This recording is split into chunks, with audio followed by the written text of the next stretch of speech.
Somebody said the people love El Chapo. I mean, the people love. You see somebody like El Chapo, wherever Pablo Escobar, you're always gonna have people that love them. You know what I mean? But it doesn't mean that they're a good person because they're loved. You get me? What usually people who are drug lords like those guys do, they usually operate in a very poor. They operate in poor neighborhoods, right? They don't live in the suburbs, right? They're not living next to fucking the owner of Apple, right? Or the fucking president and dealing drugs. They usually set their strongholds up in very poor community. And what happens is they earn the loyalty by paying people's bills, and they give out money. You know what I mean? The government doesn't have any direct way of giving money to the people, and a lot of times the government don't give a fuck about poor people. So that's where drug lords or area dons come in. You get me? That's just what it is. So you set up yourself in a neighborhood, right, where everybody's poor. The government doesn't give two fucks about it. And if you give those people money and opportunity, you become more important than the president. And even more than that, they become dependent on you to the point that people will risk their lives for you. So you can't operate in like as a Pablo Escobar, El Chapo, or Dons like they would consider in other countries like Jamaica and I don't know if Haiti's ever had those. These people, when they're in their particular town, they're loved. You have to be loved. Like that's what keeps you safe. If y'all watch Narcos, the reason why that nigga never got caught is because people loved him. Like people loved him. He really didn't get caught until people start turning on him.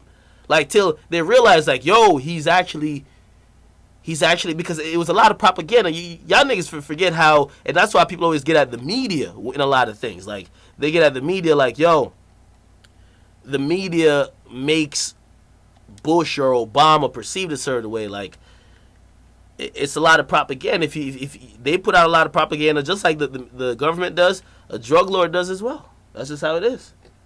You get me?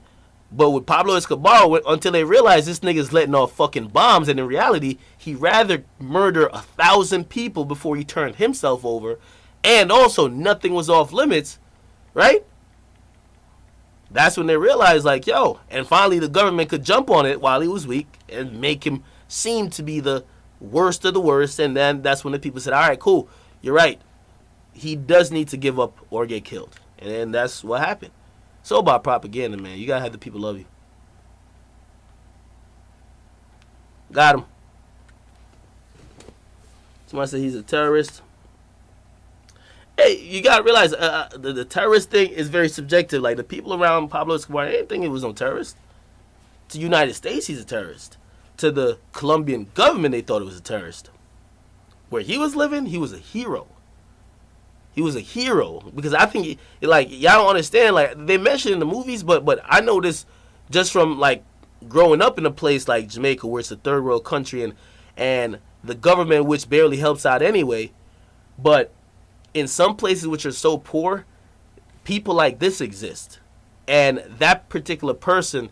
Imagine being so poor that for you to get food on a weekly, you don't really have a job, you barely could whatever, and there's one guy or one organization, they give you money for food, they give you money for your kids to go to school, they give you new clothes, they'll give you TVs, they give you everything for your livelihood. Look around the room you're sitting in right now, wherever you at, they gave you everything, right? And then imagine the government saying, yo, that person is bad. You're like, what? He ain't bad? The nigga is bad that gave me everything? Come on now. No. Like that guy is like the guy, his name is Christopher Dundas Coke in Jamaica, which the USA had to fight Jamaica to get. He's the guy accused of with the shower posse and killing hundreds, if not thousands in big cities. Shower posse was around a lot of places. When they went to get him, the people formed a militia like, you ain't getting that guy. First of all, they made, all of them, they had a sign that says, his name is Dudas or Dudas. It says, Dudas is Jesus. Because that guy has provided everything for them in their life. Again, when you're in a poor country and you are worth 100 million US, you're a king among beyond even peasants. You get me? That's just how it is. Like, the reason why if you're in the United States, you don't understand that type of philosophy because, again, there's a middle class here, and also the government would not allow or turn a blind eye to a big drug lord just because he's taking care of people and he has political connects. Maybe back in the day, but not now. But in other countries, it works, man.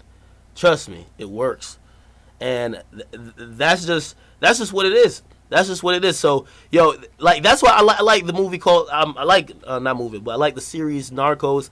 I'm hoping they explore with the Cali cartel, man. It's very interesting to me, man. I'm a person, I don't do drugs. I don't even like support drugs like that or drug trade. I ain't into all that stuff. But it's interesting to see how people act. Like, see, I hate talking about it without having to spoil it for some of y'all. But that last guy who was with Pablo Escobar, right? If you watch Narcos, I watched the entire second season already. That guy at first was not even like 6 or 7 episodes before. He was not even ever involved in Pablo's organization. Okay, now think about the mentality of that. You never fuck with a guy. The guy been doing shit for years, right? Helping people out, buying cars, feeding families, grandmamas, kids, everything, right? You haven't been in his organization, but they approach you and they say they want you to get in, and you get in like this and say you're willing to give your life for him. It's not just stupidity. You might be like, yo, what the fuck? Because at one point he's like, boss, I'm willing to die for you. And I'm thinking like, Draggy? But the reason why is that the perception of homie is that homie was the savior of everybody from the hood. It's like that person is giving everything to us. If you had to protect him even with your life, why wouldn't you? You now you're seen as hella selfish or whatever. That's just what it is. Yo, it's a lot of mind control shit. But even that, when we think about crime on a big level, like, again, I don't support it, but I respect it because this is next level type of thing. But just back to what I was saying, stupid niggas got to go. Stupid niggas got to go. All right? That's the whole point. Stupid niggas got to go.